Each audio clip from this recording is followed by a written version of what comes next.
ભગવન સદગુરુ મહારાજ.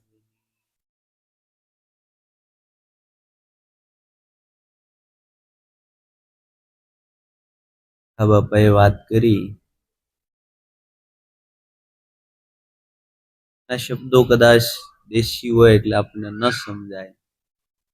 આપણે ક્યાં રોકાણા એ તપાસ તો આપણે કરવી જોશે ને.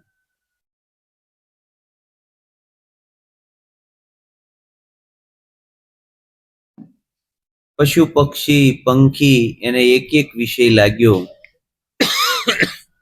આ મનુષ્યને 5 વિષય લાગ્યા: શબ્દ, સ્પર્શ, રૂપ, રસ અને ગંધ. આ 5 વિષયની અંદર ક્યાંક ને ક્યાંક આપણું જીવન રોકાણું છે. જો આ 5 વિષયમાં આપણું જીવન ન રોકાય તો એ મૂળમાં જ હતો, બીજે ક્યાંય નહોતો.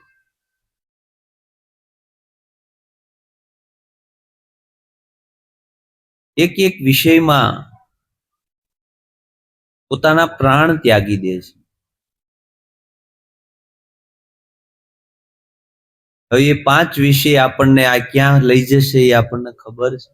એટલે સંતોએ કીધું તપાસ કરો પોતાની, કે ક્યાં આપણું જીવન રોકાણું છે. જો આ તપાસ કરશું તો આપણને ખબર પડશે. અને આપણે પોતે પોતાનો જ વિચાર કરવાનો છે. પોતે પોતાનો કરવો વિચાર. નિરખ નિજ નામને, ભૂલ્યો સિદ્ધ ભમે આ ભવ વિશે, નથી નામ સમો વરસાદ. કારણ કે બીજાનો તપાસ કરશું તો જ્ઞાન નહીં થાય. જ્ઞાન તો પોતાનો જ તપાસ કરે. ઉલટ ફિરે સો નિજ ઘર પાવે. ઉલટ એટલે જે પાછો વળી ગયો. પોતે પોતાનું દર્શન કર્યું. આપણે શું કરીએ? બીજાનું દર્શનમાં રોકાણા. એને પર દર્શન કીધું. આપણે આપણા ઘરમાં કેટલી વાર રહીએ છીએ એ આપણે તપાસ કરવાની. સંતોએ એટલે કીધું કે ભાઈ આપણે તપાસ જ કરવાની છે, બીજું કાંઈ કરવાનું. આપણા ઘરમાં આપણે કેટલું રોકાણા એ તપાસ કરવા. આપણે બીજાના ઘરમાં જ રહીએ છીએ, પોતાનામાં આવતા નથી. જો પોતાનામાં આવી જાય તો એનું કામ થયું. હું મનસુખભાઈના ઘરમાં રહું, મનસુખભાઈ દિલીપભાઈના ઘરમાં રહે, આ જ થયું છે, બીજું કાંઈ થયું નથી. જો પોતાના ઘરે હોય તો જ કાંઈ તકલીફ જ નથી.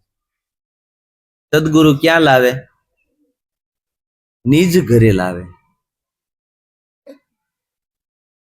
એટલે કબીરે કીધું કે રામાનંદની ફોજમાં સન્મુખ લડે કબીર. આપણે બીજાના હારે ઓલા બાધુકડા હોય ને એને આપણે શૂરવીર કહીએ. કોઈક 2 જણાને મારી આવે ને એને આપણે શૂરવીર કહીએ. એને શૂરવીર ન કહેવાય, એ કાયર કહેવાય. જે પોતાના શત્રુઓને મારે ને એને શૂરવીર કહેવાય. ભલો તો રાકા કહેવાય. જે પોતાના શત્રુઓને મારે, જે પોતાની તપાસ કરે. સન્મુખ લડે. ક્યાં લડે? સન્મુખ. પોતે પોતાની હારે લડે. આપણે શું કરીએ? બીજાને હારે જ લડીએ. આખો દિવસ જો તપાસ કરવાની, બીજાની હારે જ લડતા હોઈએ. ઓલે આમ કરે છે, ઓલે આમ કરે છે, પણ તારું ક્યાં રોકાણ છે એ તપાસ કર. એનું જ્યાં હોય ત્યાં. તું ક્યાં છો? તું શું કરવાને આવ્યો તો? તને કોણે અહીં બોલાવ્યો તો? શું લઈ જાવું, શું લાવ્યો તો? ઓ જીવલડા જન્મ ધરી અને ના લઈયો હરીનું. શું બાહિર ભમે, શું બાહિર ભમે, ભીતર જો તારું બ્રહ્મ સ્વરૂપ. તું હું કરવા માટે આવ્યો? આ મનુષ્ય દેહ તને શા માટે મળ્યો? ખાના પીના ઓર સો જાના કામ હે પશુ સમાન. એ તો પશુ પક્ષી કરે છે. જો એ આપણે કરતા હોય તો પશુ પક્ષીમાં ને આપણામાં લાંબો ફરક છે. પોતાના બાળ બચ્ચાને મોટા તો પશુ પક્ષી કરે છે. એના માટે નથી મળ્યો આપણને મનુષ્ય દેહ. તને કોણે અહીં બોલાવ્યો તો? શા માટે આવ્યા આપણે? આ મનુષ્ય દેહ શા માટે મળ્યો છે? સંતોને આ જિજ્ઞાસા થઈ, અને આ જિજ્ઞાસામાં એને ખબર પડી ગઈ કે આ મનુષ્ય દેહ છે એ દરવાજો છે, અને આ છૂટવાની બારી છે, આમાંથી મારે છૂટવાનું હતું અને બંધાણો. આપણે જો બંધાણા જ છીએ, બાંધકામ જ કર્યું છે, છૂટ્યા નથી. નવું નવું નવું આ સુરતમાં જોવો તમે કેટલું બાંધકામ હાલે.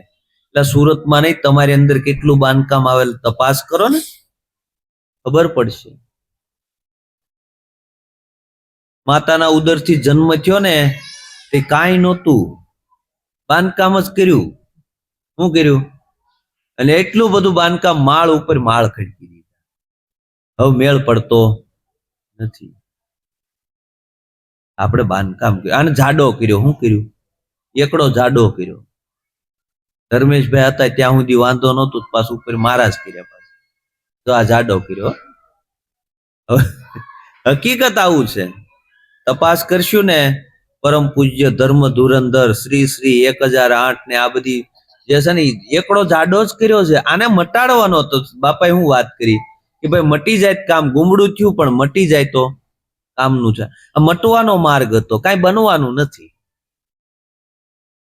તો મટી ગયો તો કાંઈ વાંધો નથી. મટી જાય તો આનંદ છે. આપણે શું છે? આપણે જીતવું જ છે, હારવું નથી. આપણે કંઈક બનવું જ છે, મટવું નથી. સંતોએ મટવાનો માર્ગ બનાવ્યો, બનવાનો માર્ગ બતાવ્યો નથી. એટલે હારેલાને કોણ હરવી શકે? જમીન ઉપર હેઠો બેઠો હોય તી ક્યાં પડે? પડે ક્યાં પડે? ઉપર બેઠા હોય તો હેઠો પડે. એટલે જમીન ઉપર બેઠો એ ક્યારેય પડવાનો જ નથી. ક્યાં જ પડે? જે હારેલો છે એને કોણ હરવી શકે? આવું જેનું જીવન થઈ ગયું.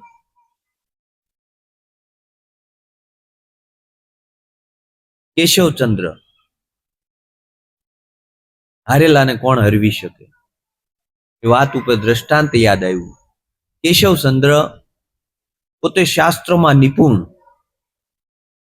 અને જ્ઞાન ચર્ચા કરે બધાની હારે, બધાને હરવે. જ્ઞાન ચર્ચામાં જે એની હારે ઉતરે એ બધાને હરાવે. એટલે આને તો અહંકાર બરાબર કેશવચંદ્રને ચડેલો. મારી સામે જ્ઞાન ચર્ચામાં આવે એ હારી જાય. તો કોઈએ કીધું કે જો તું રામકૃષ્ણ પરમહંસને હરાવી દે ને તો અમે તને માનીએ. એટલે કેણ મોકલાયું રામકૃષ્ણ પરમહંસને કે તમારી હારે મારે શાસ્ત્રાર્થ કરવાનો છે? કાંઈ વાંધો નહીં. બીજાએ કીધું, બોલો કેશવચંદ્ર કે રામકૃષ્ણને કીધું કે કેશવચંદ્ર તમારી હારે શાસ્ત્રાર્થ કરવા આવે છે, જોઈ લેવું. કે દેખેંગે. હારેલો માણસ હતો, કઈ તકલીફ હતી નહીં. કે દેખેંગે. કેશવચંદ્ર આવ્યા અને એક પછી એક શાસ્ત્રમાંથી ચર્ચા હાલી, અને શાસ્ત્રના વચન ઉપર વચન બોલે, અને રામકૃષ્ણ પરમહંસ આમ કે વાહ વાહ વાહ વાહ કરીને ભેટી પડે. કાંઈ બોલે નહીં. વાહ વાહ વાહ વાહ કરીને ભેટી પડે. બોલે લગભગ 2 કલાક શાસ્ત્રાર્થ કર્યો પણ કાંઈ બોલ્યા નહીં. વાહ વાહ વાહ વાહ એમ કરીને ભેટી પડે. બોલ્યો થાકી ગયો કે આને કેમ હરાવવો મારે? અરે કે બાપજી તમે કઈ બોલતા નથી, કે તમે કઈ પરમાત્મા વિશે કઈ વાત કરતા નથી, કાંઈ નહીં, વાહ વાહ વાહ. પણ કે મને આજ સુધી નક્કી નહોતું પરમાત્મા છે કે નહીં. કે તારી બુદ્ધિ જોઈને તઈ મને ખબર પડી કે આ બુદ્ધિનો બનાવનારો પરમાત્મા હોય તો ખરો. બરોબર છે, આજ મને નક્કી થઈ ગયું પરમાત્મા છે. આવું એને કીધું ને એટલે ઓલો હારી ગયો. એને પુસ્તક ડાયરીમાં લખ્યું કે હું બધાને હરાવી શક્યો પણ રામકૃષ્ણ પરમહંસને હરાવી શક્યો નહીં, કારણ કે એવો પુરુષ મેં જોયો નથી. કારણ કે જેને જીતવું જ નથી એનું શું છે? આપણે કંઈક જીતવું છે, આપણે કંઈક બનવું છે, એટલે આ તકલીફ છે. 10માની પરીક્ષા હાલે છે અને 10:30 થઈ ગયા છે. આપણે મહારાજને અડધી કલાક સાંભળીએ, કારણ કે 11, 11:15 બંધ કરી દેવું. કારણ કે પરીક્ષા હાલતી હોય, બાળકો વાંચતા હોય એટલે એ આપણે પણ ધ્યાનમાં રાખવું પડે. ગઈકાલે આપણે તિથિમાં ખૂબ આનંદ કર્યો. કોઈ પણ સેવાભાવી સંતોએ જેણે પણ તન મન અને ધનથી સેવા કરી છે એ સર્વે સંતોનો ખૂબ ધન્યવાદ. અને જેણે કાંઈ પણ ખર્ચ કર્યો હોય પોતાના ખીચામાંથી એણે પોતાનો હિસાબ રમેશભાઈ આલિન્દ્રા પાસેથી મેળવી. મહારાજ